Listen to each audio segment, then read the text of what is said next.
নমস্কাৰ আপুনি চাই আছে নিউজ 18 অসম নৰ্থ ইষ্টৰ গুড মৰ্নিং 18 মই জয়ন্ত মাধৱ গোস্বামী গুড মৰ্নিং 18ত আৰম্ভণিতে ব্ৰেকিং নিউজ কোভিড-19ত আক্ৰান্ত হৈ বৰপেটাৰ এজন যুৱকৰ মৃত যুৱকজন অৰূপজ্যোতি চৌধুৰীৰ ঘৰ বৰপেটাৰ দহাটিত গুৱাহাটীৰ আয়ুচন্দ্ৰ হাস্পতালত চিকিৎসাধীন হৈ আছিল চৌধুৰী দেওবাৰে বিয়লি মৃত্যু হয় যুৱকজনৰ এসপ্তাহ ধৰি আইচিইউত চিকিৎসাধীন হৈ আছিল চৌধুৰী গুৱাহাটীতে সম্পন্ন কৰা হয় চৌধুৰীৰ শেষ কৃত্য চৰকাৰী নীতি নিৰ্দেশনা অনুসৰি পালন কৰা হয় এই নিয়ম মৃত্যুৰ সময়ত তেওঁৰ পত্নী আৰু দুই শিশুক এৰি থৈ যায় কৰোনাত আক্ৰান্ত হৈ পুনৰ এজন যুৱকৰ মৃত্যু বৰপেটাৰ এই যুৱকজনৰ মৃত্যু হয় গুৱাহাটীৰ আয়ুচন্দ্ৰ হাস্পতালত মৃত যুৱকজনৰ নাম হৈছে অৰূপজ্যোতি চৌধুৰীৰ ঘৰ বৰপেটাৰ দহাটিত বুলি জানিব পৰা হৈছে গুৱাহাটীৰ আয়ুচন্দ্ৰ হাস্পতালত আইচিইউত বিগত এসপ্তাহ ধৰি চিকিৎসাধীন হৈ আছিল অৰূপজ্যোতি চৌধুৰী দেওবাৰে বিয়লি মৃত্যু হয় যুৱকজনৰ আৰু গুৱাহাটীতে সম্পন্ন কৰা হয় চৌধুৰীৰ শেষ কৃত্য চৰকাৰী নীতি নিৰ্দেশনা অনুসৰি পালন কৰা হয় এই নিয়ম মৃত্যুৰ সময়ত চৌধুৰীয়ে এৰি থৈ যায় তেওঁৰ পত্নী আৰু দুই শিশুক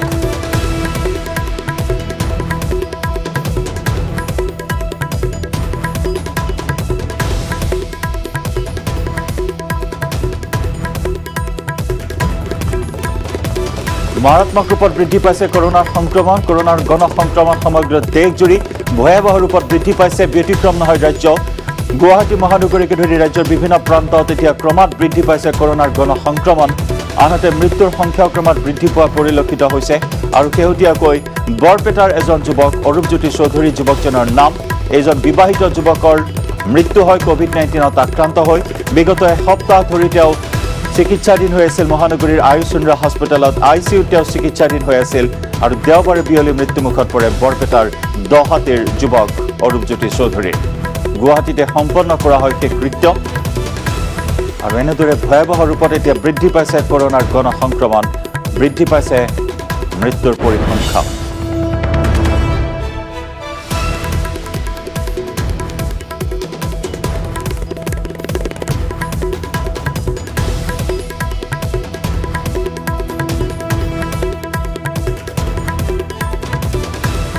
গুৱাহাটীতে সম্পন্ন কৰা হয় শেষ কৃত্য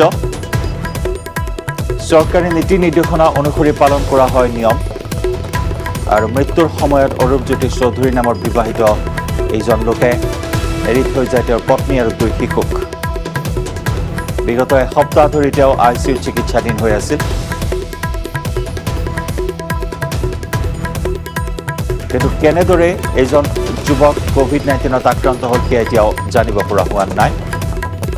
আমি অধিক তথ্য লাভ কৰিবলৈ যোগাযোগ স্থাপন কৰিছোঁ আমাৰ বৰপেটাৰ সাংবাদিক নিৰঞ্জন দাসৰ সৈতে নিৰঞ্জন বৰপেটাৰ দহাটিৰ এজন বিবাহিত যুৱক অৰূপজ্যোতি চৌধুৰীৰ মৃত্যু হয় কোভিড-19ত আক্ৰান্ত হৈ এই মুহূৰ্তত আমি জানিব বিচাৰিম আপোনাৰ পৰা কেনেদৰে আক্ৰান্ত হৈছিল অৰূপজ্যোতি চৌধুৰী কোভিড-19ত কিবা ট্ৰেভেল হিষ্ট্ৰী আছিল নেকি হয় জানো তেনেকুৱা কোনো ধৰণৰ এতিয়ালৈকে জানিব পৰা নাই যে ট্ৰেভেল হিষ্ট্ৰী আছিল তেওঁৰ কিন্তু বৰপেটাত ক্ৰমান্বয়ে বৃদ্ধি পাইছে কৰোনাত আক্ৰান্ত লোকৰ সংখ্যা যোৱাকালিলৈকে 118 জন কৰোনা ৰোগীৰ সংখ্যা পাইছে তাৰে 5 জন ইতিমধ্যে কৰোনা মুক্ত হৈছে কিন্তু 113 জন এতিয়াও কৰোনা ৰোগী আছে বুলি আমাক জিলা প্ৰশাসনৰ পৰা জানিবলৈ দিছে গতিকে বৰপেটাতো দেখা পোৱা গৈছে যে কৰোনা ৰোগী বৃদ্ধি হৈছে আৰু যিজন অৰূপজ্যোতি চৌধুৰী তেওঁ কিছুদিন ধৰি জ্বৰত ভুগি আছিল বুলি আমি জানিব পাৰিছো আৰু তেওঁক জ্বৰত ভুগি থকাৰ কাৰণে ভাল নোপোৱাৰ কাৰণে তেওঁক আয়ুচন্দ্ৰলৈ লৈ যোৱা হৈছিল প্ৰথম অৱস্থাত তেওঁ কৰোনা পোৱা নাছিল কিন্তু পিছৰ অৱস্থাত তেওঁ কৰোনা বুলি কৰোনা কোভিড-19ত আক্ৰান্ত বুলি চিনাক্ত কৰা হৈছিল আৰু তেখেত কিছুদিন ধৰি আইচিইউতে মৃত্যুৰ সৈতে যুঁজি আছিল আৰু অৱশেষত কালি তেওঁ মৃত্যুবৰণ কৰিলে আৰু গুৱাহাটীতে তেওঁৰ অন্ত্যেষ্টিক্ৰিয়া কৰিছে বুলি আমাক জানিবলৈ দিছে কিন্তু কথাটো হ'ল প্ৰতিদিনে কৰোনা ৰোগী বৃদ্ধি পাইছে আৰু এইক লৈ বৰপেটাবাসী চিন্তিত হৈ পৰিছে যিহেতুকে এজন যুৱক সুঠাম যুৱক এজনৰ মৃত্যু হ'ল গতিকে আৰু কালি এই কথাটোকে লৈ বৰপেটাবাসী যথেষ্ট চিন্তিত হৈ পৰিছে স্বাভাৱিকতে উদ্বিগ্ন আৰু আতংকিত তথা চিন্তিত হৈ উঠিছে এই খবৰৰ বাবে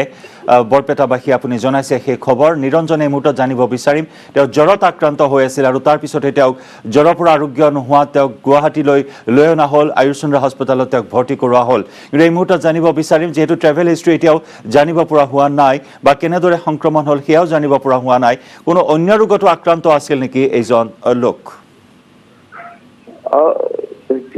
আমি জানিব পৰা মতে তেওঁ কোনো ধৰণৰ বেলেগ ৰোগত আক্ৰান্ত নাছিল আৰু যিজন যুৱক তেওঁক আমি সচৰাচৰ লগ পাওঁ যিহেতুকে বৰপেটাবাসী কিন্তু তেনেকুৱা আগত কেনেধৰণৰ কোনো বেমাৰত ভুগি থকা বুলি আমি জানিব পৰা নাই এতিয়ালৈকে ধন্যবাদ নিৰঞ্জন ধন্যবাদ জ্ঞাপন কৰিছোঁ আপোনাক আৰু অৰূপজ্যোতি চৌধুৰী এইজন যুৱকৰ মৃত্যু হৈছে জ্বৰত আক্ৰান্ত হৈ আছিল আৰু জ্বৰৰ পৰা আৰোগ্য নোহোৱা তেওঁক ভৰ্তি কৰোৱা হয় মহানগৰীৰ আয়ুষচন্দ্ৰ হস্পিটেলত আৰু আয়ুষচন্দ্ৰ হস্পিটেলৰ ICU তেওঁ মৃত্যুৰে যুঁজি অৱশেষত মৃত্যুৰ ওচৰত হাৰ মানিলে COVID-19ৰ ওচৰত হাৰ মানিলে COVID-19এ প্ৰাণ কাঢ়িলে বৰপেটাৰ এইজন যুৱকৰ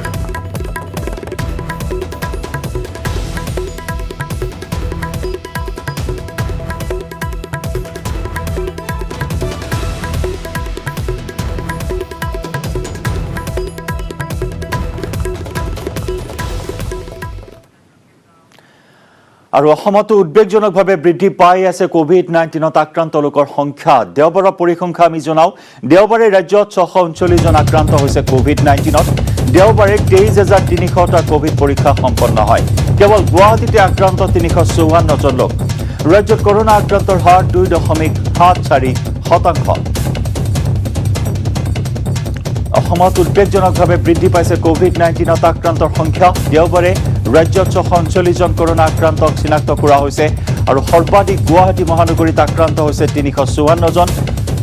দেওবাৰৰ দিনটোত সম্পন্ন কৰা হয় 23,300 কোভিড পৰীক্ষা আৰু তাৰ ভিতৰত আমি জনাইছো 639 জনৰ দেহত ধৰা পৰে COVID-19 পজিটিভ সৰ্বাধিক গুৱাহাটীত 354 জনত আক্ৰান্ত হৈছে আৰু ৰাজ্যত কৰোনা আক্ৰান্তৰ হাৰ 2.74%।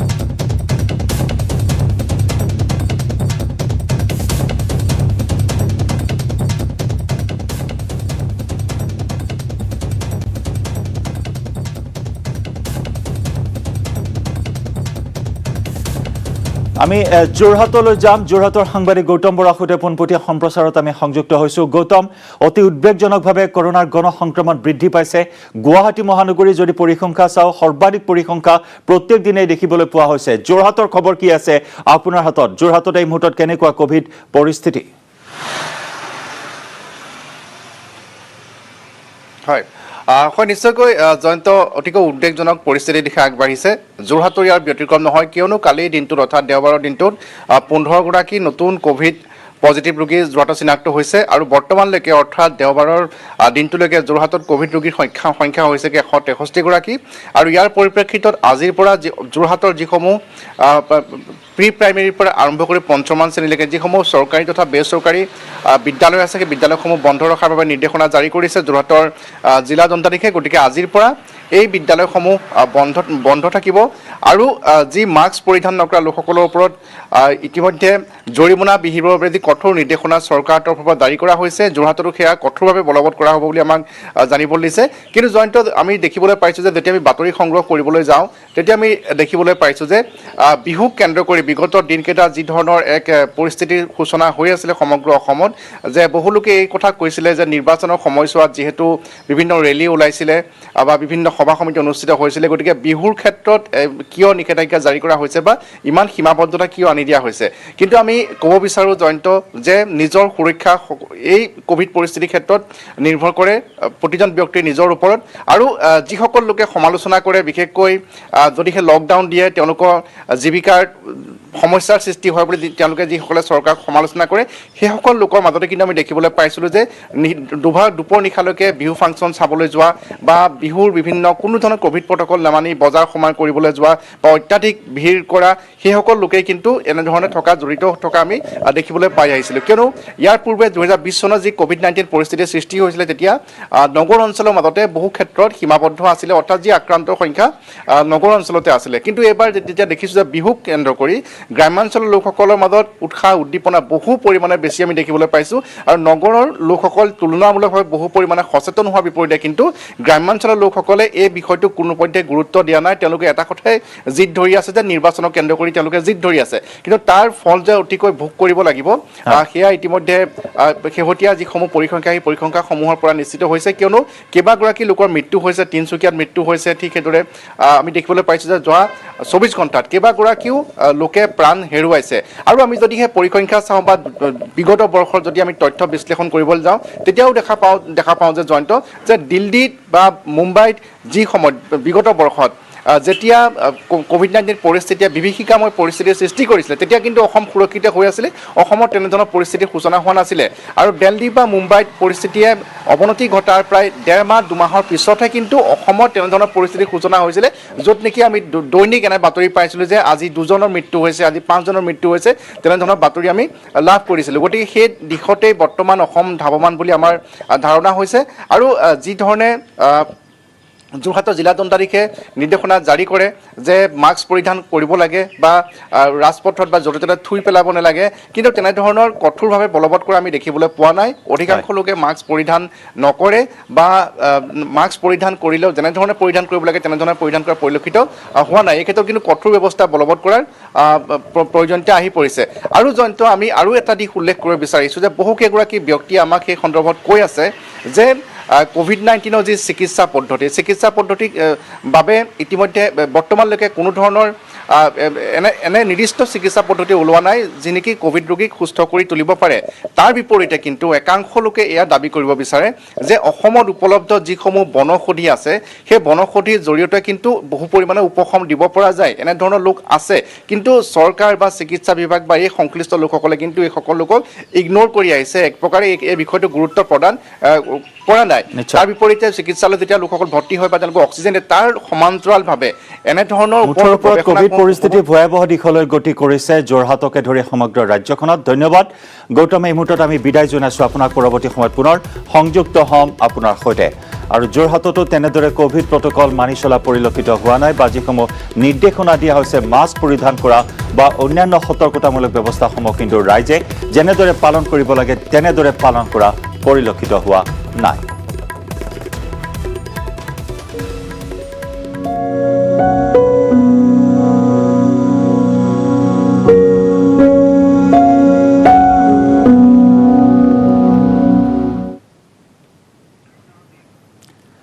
অৱসান ঘটিল এক বৰ্ণাঢ্য ৰাজনৈতিক পৰিক্ৰমাৰ হয়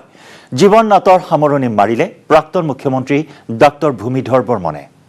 দেওবাৰে বিয়লি 6:10 মহানগৰীৰ দিছপুৰ হস্পিটেলত শেষ নিশ্বাস ত্যাগ কৰে বৰ্ষীয়ান ৰাজনীতিকগৰাকীয়ে মৃত্যুৰ সময়ত ডক্টৰ বৰ্মনৰ বয়স হৈছিল 89 বছৰ কাইলৈ গৃহগাঁও নলবাৰী বেলচৰত ৰাজ্যিক মৰ্যাদাৰে সম্পন্ন হ'ব প্ৰাক্তন মুখ্যমন্ত্ৰীগৰাকীৰ শেষকৃত্য নিশাটো ৰুক্মিণী গাঁৱৰ ঘৰতে ৰখা হয় নশ্বৰ দেহ ডক্টৰ বৰ্মনৰ মৃত্যুত 3 দিনীয়া শোক ঘোষণা কৰিছে ৰাজ্য চৰকাৰে প্ৰাক্তন মুখ্যমন্ত্ৰীগৰাকীৰ বিয়োগত মুখ্যমন্ত্ৰী সৰ্বানন্দ সোণোৱালৰ লগতে গভীৰ শোক প্ৰকাশ কৰিছে শাসক বিৰোধী দলৰ নেতাসকলে আজি অসম বিধানসভা চৌহদত শ্ৰদ্ধাঞ্জলি জনোৱা হ'ব ডক্টৰ বৰ্মনৰ নশ্বৰ দেহত আৰু ইয়াৰ পিছতে জনতা ভৱনত শ্ৰদ্ধাঞ্জলি জনোৱাৰ পিছতে গুৱাহাটীৰ ৰাজীৱ ভৱনতো জনোৱা হ'ব অন্তিম শ্ৰদ্ধাঞ্জলি দুপৰীয়া নলবাৰীলৈ নিয়া হ'ব ডক্টৰ বৰ্মনৰ নশ্বৰ দেহ নলবাৰী আৰক্ষী অধীক্ষকৰ কাৰ্যালয়ৰ সন্মুখত থকা বাসগৃহত শ্ৰদ্ধাঞ্জলি অৰ্পণ কৰা হ'ব আৰু ইয়াৰ পিছতেই নলবাৰী জিলা উপায়ুক্তৰ কাৰ্যালয়ত শ্ৰদ্ধাঞ্জলি অৰ্পণ কৰাৰ পিছত নলবাৰী ৰাজীৱ ভৱনত শ্ৰদ্ধাঞ্জলি অৰ্পণ কৰা হ'ব মুকালমুৱাৰ কাপলাবাৰীৰ লগতে বেলচৰৰ বাসগৃহত শ্ৰদ্ধাঞ্জলি জ্ঞাপন কৰা হ'ব কাইলৈ দিনৰ 11 বজাত নলবাৰী জিলাৰ বেলচৰৰ শিঙিমাৰী ভকতৰাম পুখুৰীৰ পাৰত শেষকৃত্য সম্পন্ন কৰা হ'ব ডক্টৰ বৰ্মনৰ নশ্বৰ দেহ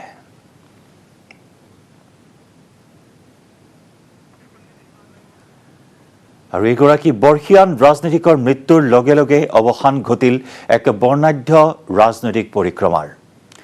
1931 চনৰ 10 ডিচেম্বৰত জন্মগ্ৰহণ কৰিছিল নলবাৰী বেলচৰত ডক্টৰ বৰ্মনে 7 বাৰৰ বিধায়ক আছিল ডক্টৰ ভূমিধৰ বৰ্মন তেওঁ 1996 চনৰ 22 এপ্ৰিলৰ পৰা 1996 চনৰ 14 মেলৈ অসমৰ মুখ্যমন্ত্ৰী পদত অধিষ্ঠিত হৈছিল 1967 চনত প্ৰথমবাৰৰ বাবে বিধানসভাৰ সদস্য হিচাপে নিৰ্বাচিত হৈছিল ডাক্তৰ বৰ্মন। বৰক্ষেত্ৰী সমষ্টিক প্ৰতিনিধিত্ব কৰিছিল ডাক্তৰ বৰ্মনে। MBBS পৰীক্ষাত উত্তীৰ্ণ হৈ নিজ গাঁও বেলচৰতে এখন ব্যক্তিগত চিকিৎসা সেৱা কেন্দ্ৰ স্থাপন কৰিছিল ডাক্তৰ বৰ্মনে। 1963 চনত তেওঁ অসম চৰকাৰৰ চাকৰিত যোগদান কৰি হোলমাৰা প্ৰাথমিক স্বাস্থ্য কেন্দ্ৰত চিকিৎসক ৰূপে সেৱা আগবঢ়ায়। তেওঁ বৰপেটা ৰোড স্বাস্থ্য কেন্দ্ৰত প্ৰথম শ্ৰেণীৰ সহকাৰী চাৰ্জন ৰূপে নিযুক্তি লাভ কৰিছিল।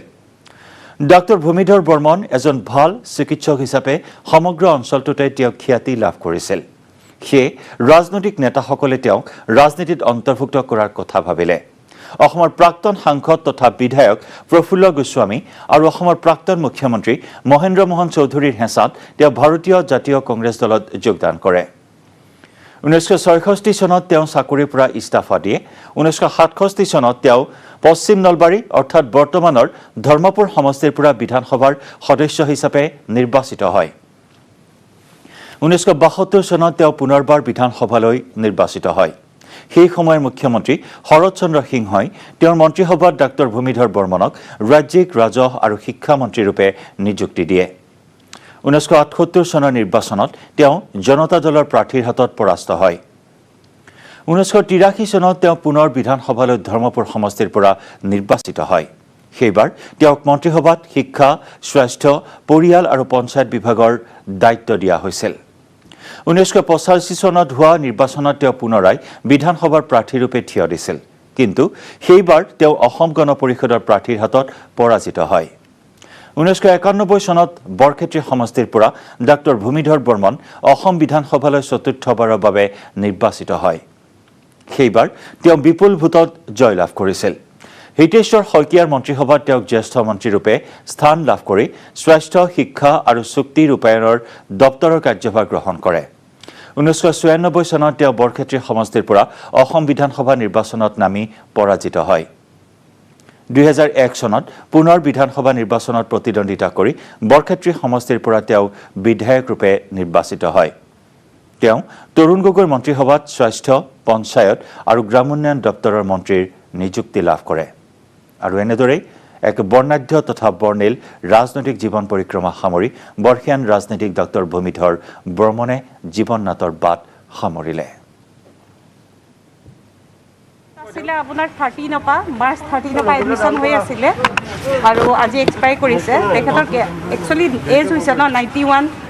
ইয়াৰ্ছ আৰু প্ৰব্লেম মানে কেইবাটাও আছিলে, কিডনি পৰা আদি কৰি গোটেইখিনি আছিলে। তেখেত চিকেডি আছিলে, প্লাছ হাৰ্টৰো অলপ প্ৰব্লেম আছিলে। পৰিয়ালৰ ফালৰ পৰা সিদ্ধান্ত হৈছে আমি তেখেতৰ আজি ওচৰতে আমাৰ গুৱাহাটী ৰুক্মিণী নগৰত থকা বাসগৃহত নিশাটো তাতে ৰাখিম। তাৰ পৰা আমি অহাকালি ৰাতিপুৱা 10 বজাত অসম সচিবালয় হৈ আমি ৰাজীৱ ভৱন আমাৰ GS ৰোড লৈ যাম। তাৰপিছত আমি নলবাৰী হৈ আমি তেখেতৰ কৰ্মস্থলী বৰক্ষেত্ৰী সমষ্টিলৈ লৈ যাম। আৰু বৰক্ষেত্ৰী সমষ্টিত কিছু সময় থকাৰ পিছত তেখেতৰ আমাৰ পিতৃগৃহ বেলখৰ বাসভৱনত নিশাটো ৰাখিম। পৰহি অৰ্থাৎ মঙলবাৰ 20 তাৰিখে ৰাতিপুৱা 10 বজাত তেখেতৰ অন্তিম সংস্কাৰ কৰা হ'ব। বেলখৰৰ ওচৰতে আমাৰ এখন পৈতৃক আমাৰ এখন পাৰ্ক আছে, তাৰ ওচৰতে আমাৰ মোৰ য'ত মোৰ ককা মোৰ আইতাক সমাধিস্থ কৰা হৈছিলে, তাৰ ওচৰতে আমি তেখেতক অন্তিম সংস্কাৰ কৰিম বুলি ভাবিছোঁ। আজি তেওঁক ইয়াৰ পৰা কেই বজাত ক'ত এতিয়া ৰুক্মিণীগড় ঘৰত আজি নিশাটো ৰখা হ'ব। মানে দীৰ্ঘদিনে শেষত কি ৰোগত তেওঁ তেখেতৰ বহুদিনৰ পৰা এজন অসমপ্ৰেমী প্ৰয়াত সদ্য প্ৰয়াত বৰ্মন ছাৰৰ মৃত্যুত আমি এজন অভিভাৱকক আজি হেৰুৱাইছোঁ আৰু তেখেতৰ অৱদান আগন্তুক সময়ত নিশ্চিতভাৱে অসমে সোঁৱৰিব। তেখেতে ৰাজধানী শ্বিলঙত থকা সময়ৰ পৰাই অসমৰ ৰাজনীতিত জড়িত আছিল আৰু তেখেতৰ যিখিনি অভিজ্ঞতা, সেই অভিজ্ঞতাৰে আমি যথেষ্ট লাভান্বিত হৈছিলোঁ। যেতিয়াই আমাৰ দলৰ বিভিন্ন আলোচনা হয়, তেখেতৰ সুপৰামৰ্শৰে আমাক তেখেতে উৎসাহিত কৰিছিল। তেখেতৰ মৃত্যু আমাৰ সকলোৰে বাবে এক বৃহৎ ক্ষতি। আমি আজি অতি দুঃখিত মৰ্মাহত হৈছোঁ যে অসমৰ এগৰাকী বয়োজ্যেষ্ঠ ৰাজনীতিবিদ আৰু বৰ্ষীয়ান নেতা ডক্টৰ ভূমিধৰ বৰ্মন ডাঙৰীয়াৰ পৰলোক প্ৰাপ্তিত আমি অতি মৰ্মাহত হৈ পৰিছোঁ। তেখেত এগৰাকী যথেষ্ট অভিজ্ঞ আছিলে, এগৰাকী ধৰ্মনিৰপেক্ষ ৰাজনীতিক নেতা আছিলে। তেখেত 7 বাৰকৈ অসম বিধানসভালৈ নিৰ্বাচিত হৈছিলে। তেখেতে অসমৰ মুখ্যমন্ত্ৰীৰ দায়িত্ব চম্ভালি লৈছিল আৰু বিভিন্ন দপ্তৰৰ কেবিনেট মন্ত্ৰী আছিল। তেখেত আমাৰ কাৰণে অনুপ্ৰেৰণা আছিল আৰু বিশেষকৈ মই যেতিয়া অসম বিধানসভাত প্ৰথম 2011 চনত প্ৰৱেশ কৰোঁ, সেইদিনা তেখেতেই প্ৰটেম স্পীকাৰ হৈ আমাক প্ৰথম শপত বাক্য পাঠ কৰাইছিল, যিটো কাৰণত মোৰ ৰাজনৈতিক জীৱনৰ প্ৰথম পদাৰ্পণত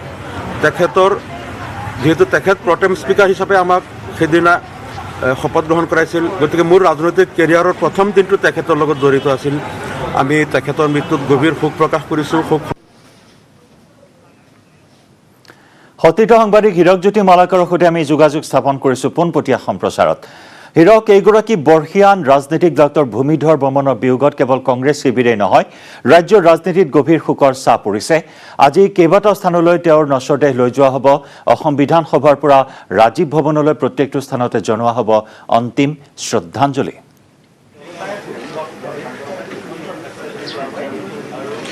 হয় জয়ন্ত, নিশ্চয়কৈ, যিহেতু তেওঁৰ মৃত্যুৱে সামাজিক জীৱনৰ লগতে ৰাজনীতিক যিসকল যথেষ্ট অভাৱ অনুভৱ হ'ব সকলোৱে। কিয়নো মই চাব যায় 2011 বৰ্ষলৈকে তেওঁ বিধানসভাৰ প্ৰতিটো যি বিষয় আছিলে বা প্ৰতিটো বিষয়তে তেওঁ মাত মাতি থকা দেখিবলৈ পোৱা গৈছে। আৰু যিহেতু কালি দিছপুৰ হস্পিটেলৰ পৰা পোনে পোনে এই যি বাসগৃহ দিছপুৰত থকা বাসগৃহলৈ লৈ অহা হয় আৰু বাসগৃহ অনাৰ পিছতে তেওঁ যিসকল গুণমুগ্ধ আছে ইতিমধ্যে গুণমুগ্ধৰ ভিৰ কৰা পৰিলক্ষিত হৈছে। আজি মই ক'ব বিচাৰিম যে আজি কেইবাটাও কাৰ্যসূচী আছে। পুৱা 10 বজাত তেওঁৰ এই স্থানৰ পৰা এই যি বাসগৃহ দিছপুৰত থকা এই বাসগৃহ, সেই বাসগৃহৰ পৰা তেওঁক লৈ যোৱা হ'ব। আজি লৈ যোৱা হ'ব প্ৰথমে অসম সচিবালয়লৈ, আৰু তাৰপিছতে মই ক'ব বিচাৰিম যে তাৰপিছত জনতা ভৱনৰ 10:30 বজাত লৈ যোৱা হ'ব আৰু ঠিক একেদৰে সমান্তৰালকৈ ৰাজীৱ ভৱনত তেওঁ 11 বজাত লৈ যোৱা হ'ব। আৰু ইতিমধ্যে যিহেতু যথেষ্ট সংখ্যক গুণমুগ্ধৰ ভিৰ কৰা পৰিলক্ষিত হৈছে। আৰু জানিব পৰা অনুসৰি পুৱা 10 বজাত তেওঁ অসম বিধানসভা চৌহদত শ্ৰদ্ধাঞ্জলি জনোৱা হ'ব। তাৰপিছতে 10:30 বজাত জনতা ভৱনত শ্ৰদ্ধাঞ্জলি জনোৱা হ'ব। আৰু তাৰ 11 বজাত ৰাজীৱ ভৱনৰ এক শ্ৰদ্ধাঞ্জলি আয়োজন কৰা আছে। যিহেতু ৰাজীৱ ভৱনত দ্ৰুতভাৱে বা দীৰ্ঘদিন ধৰি ৰাজীৱ ভৱনত প্ৰায় প্ৰতিটো চাব যায় যেতিয়ালৈকে তেওঁ বেমাৰত নাছিল বা চিকিৎসালয়ত নাছিল, তেতিয়ালৈকে প্ৰতিটো প্ৰায় দিনটো এটা হ'লেও পাক মাৰিছিল ৰাজীৱ ভৱনৰ প্ৰত্যেকজন লোকে তেওঁক যিহেতু স্মৰণ কৰিব। আৰু তাৰপিছত তেওঁক 1 বজাত নলবাৰী আৰক্ষী অধীক্ষকৰ কাৰ্যালয়ৰ সন্মুখত শ্ৰদ্ধাঞ্জলি জ্ঞাপন কৰা হ'ব। আৰু 1:30 নলবাৰী উপায়ুক্ত কাৰ্যালয়ত শ্ৰদ্ধাঞ্জলি অৰ্পণৰ আয়োজন কৰা হৈছে। আৰু ঠিক একেদৰে দুপৰীয়া 2 বজাত নলবাৰী ৰাজীৱ ভৱনত তেওঁক শ্ৰদ্ধাঞ্জলি জনোৱা হ'ব। আৰু 3 বজাত মৰুৱা, আৰিকুচি, বেজকুচি, লোহাৰকোঠা হৈ মোকালমোৱা ৰাজীৱ ভৱনত তেওঁক শেষবাৰৰ বাবে শ্ৰদ্ধাঞ্জলি জনোৱা হ'ব। আৰু 4 বজাত তেওঁ মোকালমোৱাৰ কলাৰপুৰীত তেখেতৰ বাসগৃহ যি আছে সেই বাসভৱনত যিসকল লোক আছে বা যিসকল গাঁওবাসী আছে সেই গাঁওবাসীসকলে শ্ৰদ্ধাঞ্জলি জ্ঞাপন কৰিব। আৰু 5 বজাত তেওঁ জন্মস্থান যিহেতু বেলখৰত তেওঁক শেষবাৰৰ বাবে শ্ৰদ্ধাঞ্জলি জ্ঞাপন কৰা হ'ব। আৰু ক'ব বিচাৰিম যে কালি তেওঁক 11:30 বজাত নলবাৰী বেলখৰত তেওঁক শেষকৃত্য সম্পন্ন কৰা হ'ব। সম্পূৰ্ণ ৰাজ্যিক মৰ্যাদাৰে তেওঁক যিহেতু শেষকৃত্য সম্পন্ন কৰা হ'ব বুলি ইতিমধ্যে স্পষ্টকৈ প্ৰকাশ কৰিছে ৰাজ্য চৰকাৰে। আৰু এটা কথা ক'ব বিচাৰিম যে 4 দিনীয়াকৈ শোক দিৱস পালন কৰা হ'ব, এই কথা উপায়ুক্ত নিজে প্ৰকাশ কৰিছে। আৰু এইখিনিতে ক'ব বিচাৰিম যে দুবাৰকৈ মুখ্যমন্ত্ৰী, যিহেতু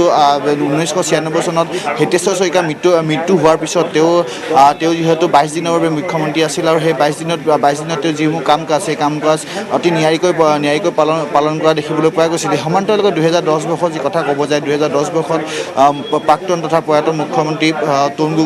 গগৈ যিহেতু মুম্বাইত চিকিৎসাধীন হৈ থকা সময়ত তেওঁ সেই মুখ্যমন্ত্ৰীৰ দায়িত্ব লাভ কৰিছিল আৰু সেই মুখ্যমন্ত্ৰীৰ দায়িত্বটো নিয়াৰিকৈ লাভ কৰিছিল। আৰু এইখিনিতে ক'ব বিচাৰিছে যে 7 বাৰকৈ যি তেওঁ 7 বাৰকৈ বিধায়ক পদত তেওঁ অধিষ্ঠিত হৈছিল বা 7 বাৰকৈ তেওঁ বিধায়ক হিচাপে নিৰ্বাচিত হৈছিল। আৰু সেই নিৰ্বাচিত বিধায়ক হোৱাৰ সময়ছোৱাত চাব গ'লে পশ্চিম নলবাৰী লগতে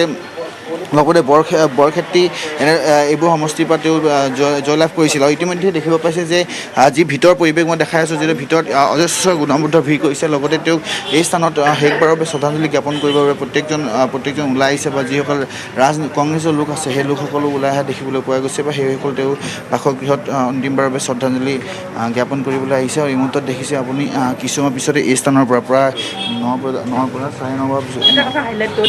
যথেষ্ট গান্ধীবাদী আছিল দেউতাই গান্ধীৰ ওপৰত বহুত বিশ্বাস ৰাখিছিল আস্থা ৰাখিছিল ফলোৱাৰ আছিল was a great flower of Gandhiji এইটো মেনশ্যন কৰিব আপোনালোকে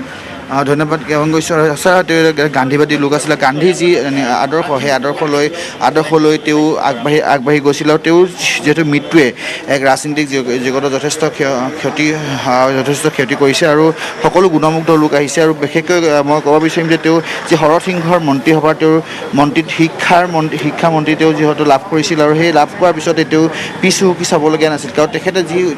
অসমৰ বাবে যিবোৰ কাম কাজ কৰিছে সঁচাকৈ এক আগবঢ়োৱা অৱদান বা বৰঙণিৰ বাবে আজি শ্ৰদ্ধাৰে স্মৰণ কৰিছে সকলোৱে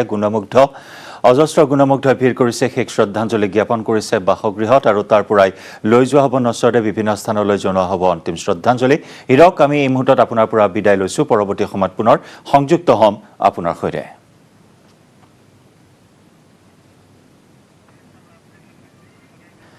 স্বাস্থ্যমন্ত্ৰী ডক্টৰ হিমন্ত বিশ্ব শৰ্মাৰ এক চাঞ্চল্যকৰ তথ্য অসমৰ কৰোনা আক্ৰান্তৰ দেহত পোৱা হৈছে ইংলেণ্ডৰ ভাইৰাছৰ অৱস্থিতি অতি সংক্ৰামক ইংলেণ্ডৰ এই ভাইৰাছ তৎক্ষণাত হাওঁফাওঁত আক্ৰমণ কৰে এই ভাইৰাছে এই চাঞ্চল্যকৰ তথ্য প্ৰকাশ কৰিছে স্বাস্থ্যমন্ত্ৰী ডক্টৰ হিমন্ত বিশ্ব শৰ্মাই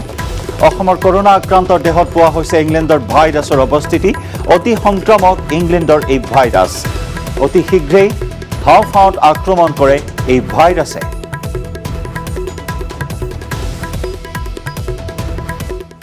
যিটো কোভিড আছে ডক্টৰৰ লগত তাকে কথা পাতিছোঁ যে ই লাঙত বহুত সোনকালে ধৰিলে প্ৰথম 4 দিন যদি এই চিম্পটমিক হৈ থাকে পিছত নহয় কিন্তু প্ৰথমতে ই আগৰ দৰে লাহে লাহে চিৰিয়াছ নহয় যাৰ হ'ব লগা আছে প্ৰথমতে হৈ যায় এইটো UK ভেৰিয়েণ্ট এটা আমাৰ ইয়াত ওলাইছে আজিৰ দিনত আমি ভাবোঁ যে যিটো ডেথ ফিগাৰ এইটো ডেইলি 2টাৰ পৰা 5টাৰ ভিতৰত আছে গতিকে এই মুহূৰ্তলৈকে মৰ্টেলিটি চেকত আছে কিন্তু ডক্টৰসকলে কোৱা মতে চিৰিয়াছ পেচেণ্টৰ সংখ্যা লাহে লাহে বাঢ়িব আৰম্ভ কৰিছে এইটো পাতলা হয় ই সোনকালে স্প্ৰেড কৰি যায় ভয়াৱহতাটো ৰিচাৰ্চ নাই কিন্তু তেওঁলোকে আগতকৈ ভয়াৱহ নহয় বুলি কৈছে কিন্তু আগতে যিমান সোনকালে স্প্ৰেড হয় এইটো তাতকৈ বেছি সোনকালে হৈ যায় আপোনাৰ যদি হৈছে ঘৰৰ গোটেইখিনিৰ হৈয়ে যায় কিন্তু আগত আছিল যে নিজৰ হ'লে এটা ৰুমত সোমাই থাকিলে হয়তো ঘৰৰ বাকীখিনি নহয় এইটো খুব পাতল হয় ই বতাহত বেছি দেৰি উৰি থাকে সেইকাৰণে ই সোনকালে মানুহক সংক্ৰমণ খুব স্পীডত হয় কিন্তু ভয়াৱহতাটো আগতকৈ ভয়াৱহ বুলি কোনো গৱেষণা নাই আগৰ দৰেই আছে কিন্তু আজি মোক ডক্টৰসকলে কৈ আছে যে ছাৰ ইনফেকশ্যনটো সোনকালে হৈ যায় বুলি কিন্তু এইটো কোনো ষ্টাডি নাই এইটো তেওঁলোকৰ অভিজ্ঞতাৰ পৰাহে তেওঁলোকে কৈছে